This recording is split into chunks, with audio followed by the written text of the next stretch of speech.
Welcome back to Gastronomy Games. Today we're looking at vinaigrettes. Vinaigrettes are delicious, versatile, and above all else, easy. Having the ability and confidence to make your own is nothing short of a culinary game changer.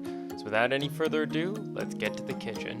This is the equation for a vinaigrette in its simplest form.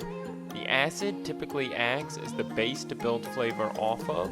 The oil tones back the bite of the acid and provides texture, and the emulsifier allows the acid and the oil to be combined. It's important that the oil is relatively neutral in flavor because such a high concentration of a vinaigrette is oil. If you pick a flavorful oil, it'll overpower the taste of the additional ingredients. However, flavor-rich oils such as this olive oil or this walnut oil make an excellent addition to vinaigrettes in low concentrations. Acids can be split into two categories: citrus juices and vinegars. When picking an acid, keep in mind that citrus vinaigrettes tend to deliver more freshness but will spoil faster than their vinegar counterparts. In turn, while there are exceptions such as balsamic vinegar, vinegars are generally more easily adaptable to different cuisines and flavors as they're less dominating in taste. Keep these factors in mind when choosing your acid for your vinaigrette. Finally, we need something to keep our oil and vinegar from repelling each other and combine into a smooth vinaigrette, and those are our emulsifiers.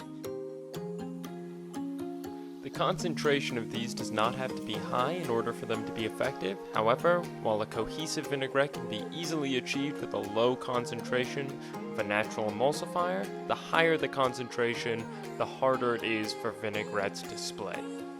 Additionally, the higher concentration, the more oil your vinaigrette can accept, and in turn, the thicker your vinaigrette can become. Once you have your oils, acids, and emulsifiers in place, you can build flavor off that using aromatics like shallots and herbs.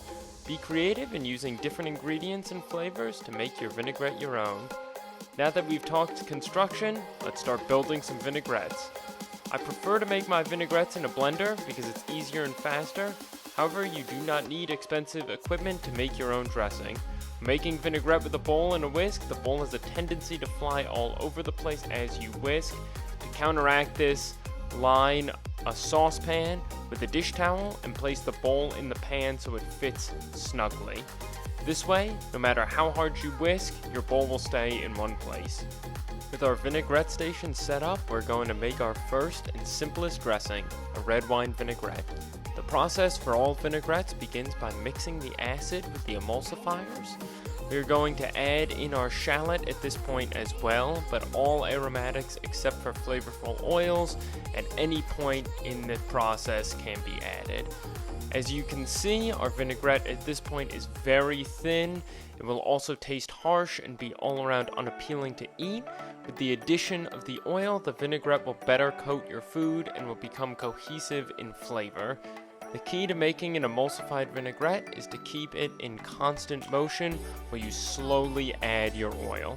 The faster you can agitate the vinaigrette, the faster you can add the oil, and vice versa.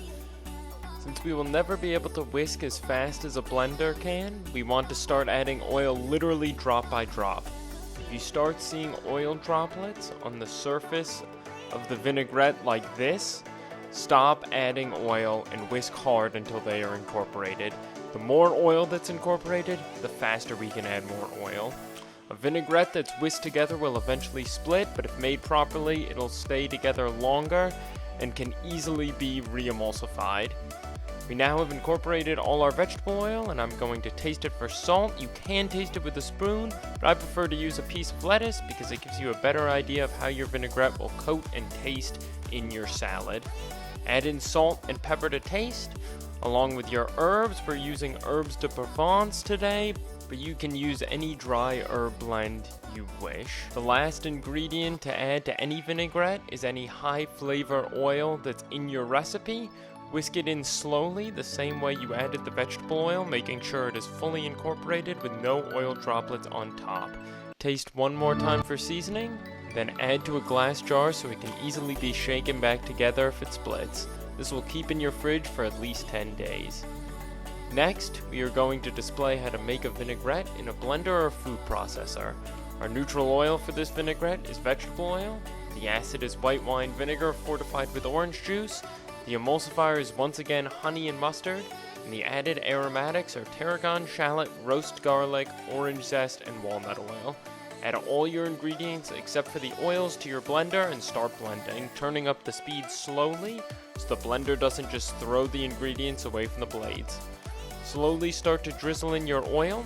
You do not need to start as gradually as by hand because of the speed that the blender moves is significantly faster than whisking by hand. As you add oil, you will notice the vinaigrette will splatter less as it becomes thicker. You will also see the eye of the vortex get smaller and smaller as you add in more oil. You can keep adding oil until this vortex closes completely if you want an extra thick dressing, but the ratio in this recipe is what I prefer because it's a great compromise between flavor and texture. When all the veg oil is added, add in the walnut oil the same way, then taste for seasoning and store in a glass jar in the fridge.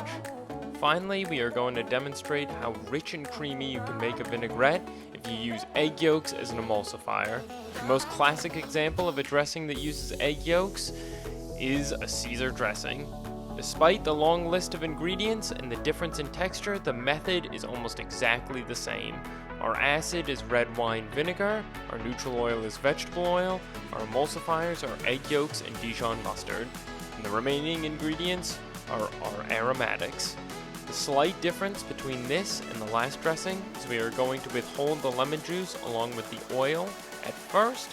This is because egg yolk dressings become incredibly thick, so the lemon juice is used at the end to thin the dressing to your desired consistency. The thickness and the strength of the emulsion is the main benefit of using egg yolks as your emulsifier. Then it's just business as usual. Slowly drizzle in your oil. When all the oil has been slowly incorporated, you're going to add in our lemon juice about half a teaspoon at a time until it has reached your desired consistency. Between the Parmesan and the anchovies, this dressing is already pretty salty, but you can add salt if you think it needs it at this point as well. I hope this gave you all the knowledge you need to make your own vinaigrettes and dressings, and I can't wait to cook with you all again soon.